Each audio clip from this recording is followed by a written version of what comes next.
Bismillahirrahmanirrahim. Hamdan wa syukran lillah, salatan wa salaman ala rasulillah wa ala alihi wa sahbihi wa man walah, amma ba'du.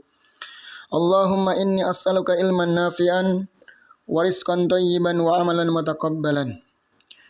Tayyib, teman-teman semuanya rahimani wa rahimakumullah.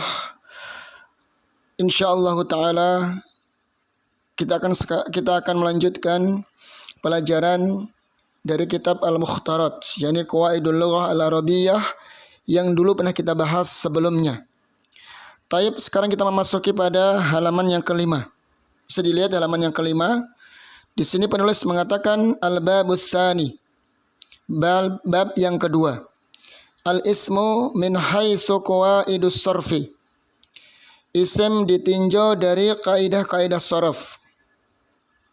Ya, jadi ini pembahasan terkait dengan kaidah-kaidah sharaf. Perhatikan di situ kalimat al-ismu min haitsu qawaidis sarfi. Wa ta'ala alam di sini. Insyaallah yang lebih tepat adalah qawaidi, ya, karena sebagai mudhafun ilaih dari haitsu.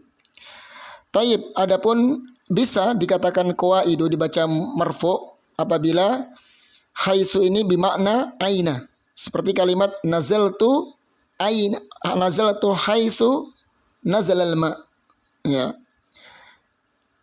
Nazaltu haitsu nazalal ma, bisa seperti itu. Wa ta'ala alam bisawab, di sini ditulis qawaidu. Taib. Sekarang di sini kita akan bahas apa sih kaidah sharaf itu. Ya teman-teman ya, perhatikan di sini baik-baik. Apa kaidah-kaidah sharaf? Yang jadi pembahasan, jadi maudhu. Apa sih tentang sharaf itu? Kaidah sharaf adalah kaidah khusus pada pembentukan kata dan perubahannya, baik karena pengurangan ataupun penambahan huruf.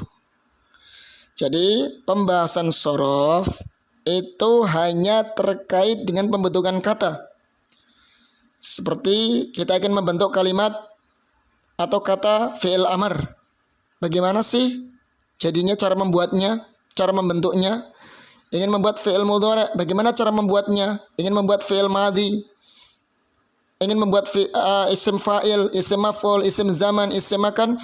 Ini dibahas dalam pembahasan apa? Sharaf. Ya kan? Pembahasan sharaf. Dan banyak pembahasannya nanti. Taib, dan perubahannya. Ya, setelah menjadi isim fa'il, ya, kita ingin modifikasi menjadi isim musanna. Bagaimana cara merubahnya? Tinggal tambahkan alif nun dan atau ya nun. Atau kita modif menjadi isim jamak mudzakkar salim atau jamak muannas salim. Nanti kita tambahkan alif wawu nun atau ya nun. Kemudian untuk muannas salim alif dan ta dan seterusnya. Jadi pembahasan sharaf itu, teman-teman kalau faham tentang sharaf nanti akan bisa mengetahui hakikat atau asal usul dari setiap kata dalam bahasa Arab. Ya. Jadi perubahannya ini karena pengurangan atau penambahan huruf. Ya, pengurangan atau penambahan huruf. Yang namanya perubahan imma biziyadatil harfi au binukson al harf. Jadi penambahan atau pengurangan huruf. Tadi sudah kita sampaikan ya. Seperti merubah dari isim fa'il menjadi isim musanna. Berarti ada penambahan di situ. Ada penambahan. Taib. Nah, atau pengurangan. Makanya nanti ketika kita bahas tentang pembahasan sharaf, ada dua sharaf itu. Ada tasrif istilahi, ya, yang horizontal itu, yang mendatar, atau yang kedua tasrif lughawi, yang vertikal, yang menurun. Nah, nanti pembahasan dalam tasrif istilah itu apa? Perubahan dari suatu bentuk kata menjadi beberapa kata yang merubah maknanya. Itu tasrif istilahi.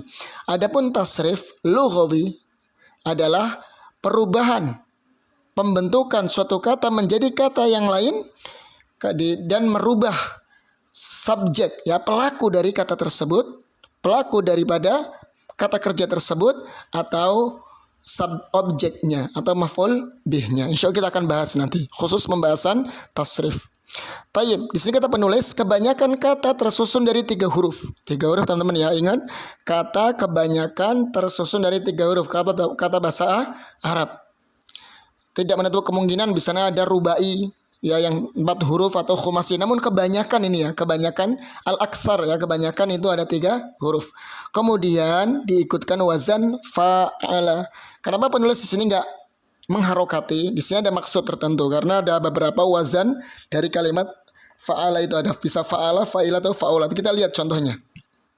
Ya, ada timbangan fa'ala. Yang pertama fa'ala, contohnya jalasa. Jadi fa di situ diistilahkan, kalau kita nanti belajar sharf itu ada istilah fa'il. Fa'il. Kemudian ain fi'il. Ain fi'il. Kemudian lam fi'il. Gitu teman-teman ya. Jadi ada ain fi'il, ada fa fi'il, ada ain fi'il, ada lam fi'il. Contohnya jalasa. Ini contoh yang ain fi'ilnya di fathah. Jalasa. Terus kita lihat contoh yang kedua, fa'ila ya, yang ain fi'ilnya di kasrah. Contohnya syariba. Contohnya syariba, ri ya di kasrah. Contoh yang ain fi'ilnya di dhammah. Nah ini tadi, jadi ini jawaban tadi ya, kenapa penulis tidak mengharokati kalimat fa'ala tadi, karena bisa fa'ala, fa'ila atau fa'ula.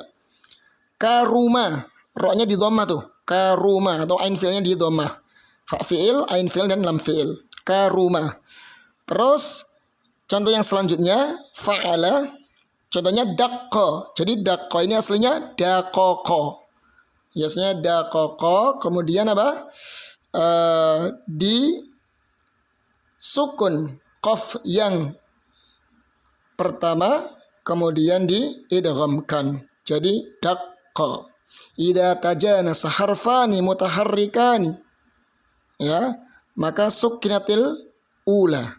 Jika ada huruf yang sama-sama berharokat dalam satu kata, maka kaidahnya disukun yang pertama kemudian udghimat, diidghamkan. Tayyib, begitu kaidahnya teman-teman ya. Jadi kalau ada 2 huruf yang sama jatuh dalam satu kata, contohnya situ kan daqqa, aslinya daqoko, qafnya ada 2 tuh. Idza tajanasa harfani mutaharrikani, ada 2 huruf yang sama dan sama-sama berharokat, ya kan? Maka sukinatil ula, disukun ya huruf yang pertama, summa udghimat, kemudian diidghamkan jadi daqqa. Karena di situ hurufnya double. Jadi tasydid itu sebagai ganti dari kata yang double atau huruf yang double. Contoh yang kedua, fa'ala farra, sama kayak tadi ya. Jadi ro-nya double di sini, aslinya faroro. Kemudian ro yang pertama disukun karena sama dengan ro yang ketiga tadi, maka diidghamkan jadi farra. Begitu teman-teman. Insyaallah sampai di sini dulu. Nanti kita besok lanjutkan pada pembahasan yang pertama, yaitu apa? Isim ditinjau dari bangunan huruf akhirnya. Semoga bermanfaat. Subhanakallahumma wabihamdik, asyhadu an la ilaha illa anta astaghfiruka wa atubu ilaik. Assalamualaikum warahmatullahi wabarakatuh.